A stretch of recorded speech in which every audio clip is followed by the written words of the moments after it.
of good public service, best described by slogan, Servicio Ambisyo Ko.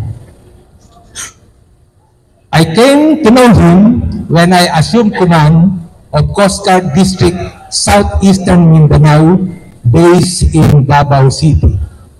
It was there that I saw him together with then Davao City Mayor Digong Duterte working hard to make Davao City very progressive and be a city it is today.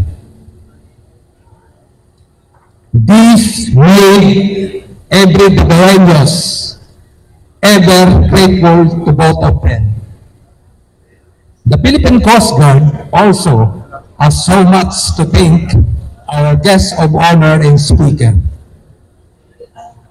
He was my benefactor when the Duterte administration came to office in 2016. I asked him that I be reappointed as Assistant Secretary for Maritime at the Department of Transportation. This is to help the Philippine Coast Guard in its modernization program.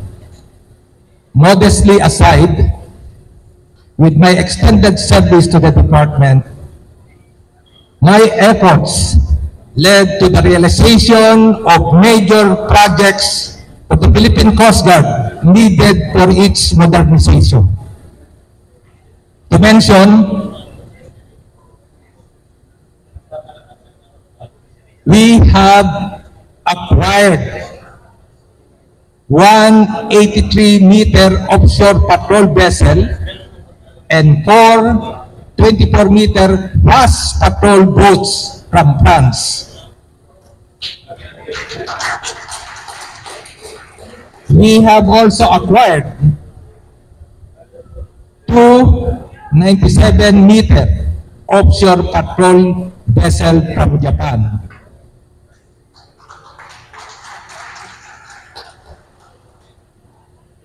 We have also acquired 2 multi-purpose helicopter Airbus from France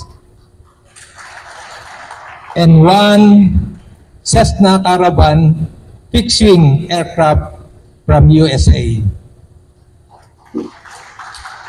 But what is very surprising and interesting, I know most of you do not know this, we were able to build a sheltered port in Pagasa Island to allow PCG vessels and Coast Guard vessels to take berth when they are patrolling in the area.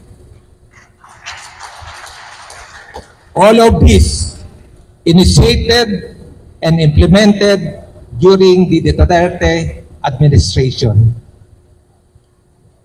In 2018, Joint Resolution Number 1 was signed and approved by then our President Digong Duterte. Every MUP was very happy, except the Philippine Coast Guard, because DPM ruled that retirees of the Philippine Coast Guard, particularly those who retired earlier in 2018, were not entitled to pension indexation. Again, we sought the help of our guest of honor and speaker to give us a time and have an audience with our dear President Digong Duterte. With the meeting with our President Digong Duterte, with Secretary Guevara and OIC then of DBM, who ruled that the Philippine Coast Guard retirees are not entitled for pension indexation, the President gave his guidance. So, in the following meeting with the Secretary of Justice, Secretary Guevara, he made a favorable position that the Philippine Coast Guard retirees should be entitled to pension indexation same to their military counterparts. Kaya naman, yung dati kong pension na 5 digits lang, with this favorable position and opinion of the Department of Justice, 6 digits na rin yung pension ko.